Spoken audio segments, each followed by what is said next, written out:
no Juicy Santos, a gente está fazendo jornalismo hiperlocal há quase 15 anos, somos já adolescentes, quase uma debutante, e a gente vive naquela crise, né, que a gente tá um pezinho lá, né, no jornalismo de 20 anos atrás, mas olhando para o futuro, né? E eu queria debater aqui com o Rodrigo, que é um cara que já acompanha essas transformações do setor de comunicação, que é para como que o jornalismo está conversando com a geração Z, né? A gente sabe que tá difícil chegar neles, e eu vi nessa semana 2 notícias que me deixaram assim, me fizeram pensar, né? 2 veículos bem grandes, que é a CNN Internacional, que criou aí um programa que chama CNN Creators, feito especialmente para falar com a galera 25 menos.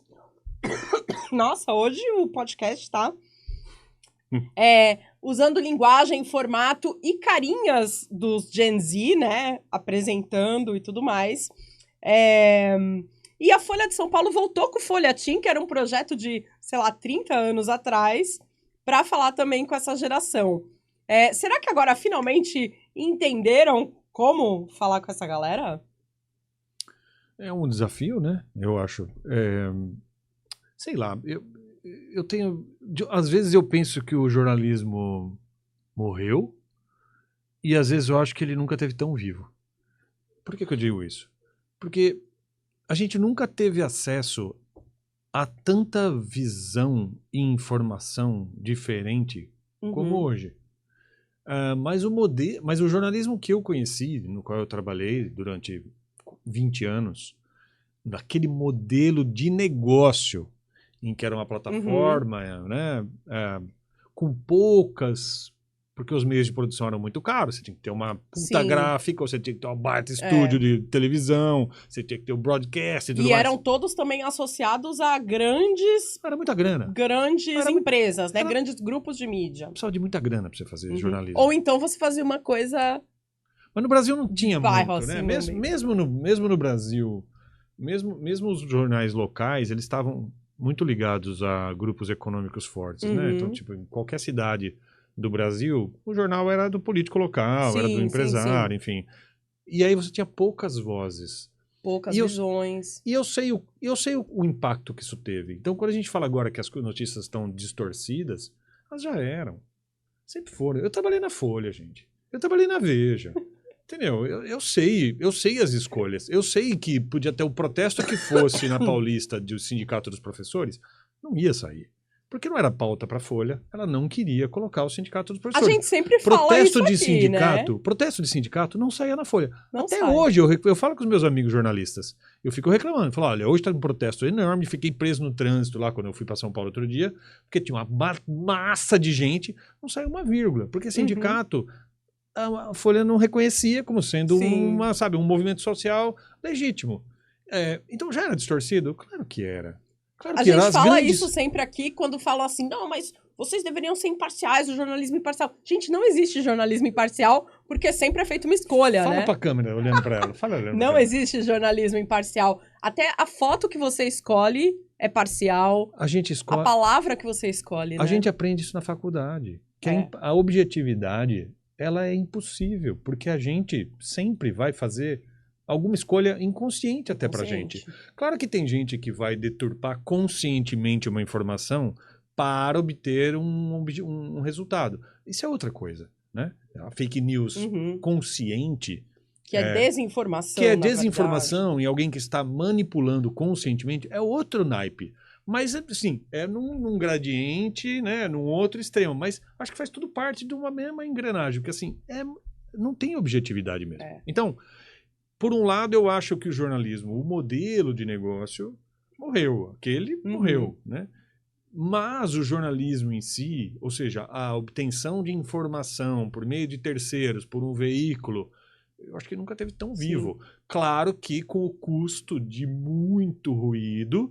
e baixa consciência sobre o que é manejar a informação. A gente aprende na faculdade discursos, né? A gente entende que determinadas palavras comunicam coisas.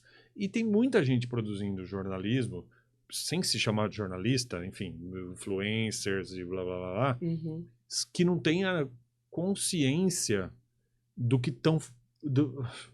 Ninguém tem consciência completa do que está fazendo, nem eu. Mas eu tenho consciência de algumas ferramentas e das consequências de algumas coisas, de alguns atos meus, e muita gente não tem. E acha que tirar uma ideia da cartola, Sim.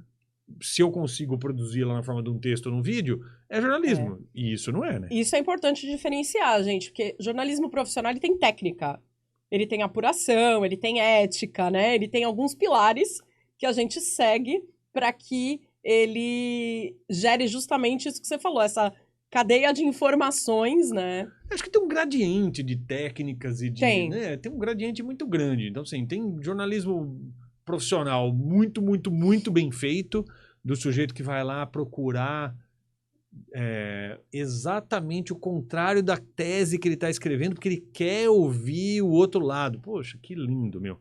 E tem gente fazendo jornalismo profissional muito ruim. Quando eu trabalhava em jornalismo profissional, eu já tinha isso, né? Então, assim... E tem gente que não é jornalista profissional e que está fazendo um trabalho sensacional, porque tem gente muito especializada em áreas que nós, jornalistas, não entendemos patavina e que são capazes de comunicar, tem boa desenvoltura, tem boa linguagem, conseguem transmitir a mensagem e vão trazer uma informação que jornalista nenhum seria capaz de trazer. Ou pessoas que são testemunhas oculares de coisas e de fatos e que, né, hoje em dia em Gaza tem muita gente trabalhando. Não pode entrar jornalista estrangeiro. Todo mundo só tá lá quem é residente em Gaza. Então, tipo, tudo isso que a gente tá vendo de lá, todo esse monte de coisa e informação é sem um jornalista estrangeiro, né? As pessoas estão lá produzindo informação e transmitindo ao vivo o que está acontecendo. Algumas com mais propriedade, algumas com menos propriedade. Você já tinha ouvido falar nesse termo chamado influencer, que são os influenciadores que informam, que prezam pelo conteúdo de qualidade, pela informação de qualidade? A primeira vez que eu ouvi esse termo foi num congresso de jornalismo no Festival 3i lá no Rio, nesse ano de 2025. E quem foi falar sobre isso foi o Guilherme Amado, que é um jornalista bem experiente, que vem aí dessa escola, né? Mas que ele é esse cara, né? Que tem essa autoridade. Então, acho que hoje a gente está vendo essa proliferação das pessoas que têm autoridade, né? No que estão falando. Quando eu estava na faculdade, eu tenho 55 anos, né? Estava na faculdade em 88, teve uma greve porque havia uma discussão de tirar a obrigatoriedade do diploma para você exercer a profissão de jornalista. E eu lembro que, apesar de estar lá, enfim, eu era estudante, fazendo oba-oba da greve e tudo mais, eu achava que fazia sentido que algumas pessoas pudessem exercer o papel de jornalista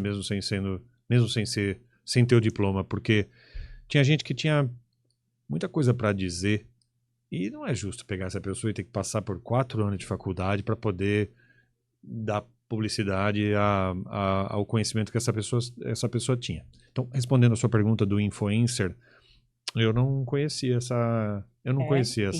termo. Tem bastante gente, não só no jornalismo, mas fora também, usando, né, essa coisa da autoridade para virar referência aí. Mas acho que o que a gente tem que ter, não só quem é da geração Z, mas eu também queria ressaltar que a galera 60 a mais é também muito vulnerável, né, às questões da desinformação e tudo mais. A gente exercitar nosso senso crítico, né? E tá difícil, né? Porque agora com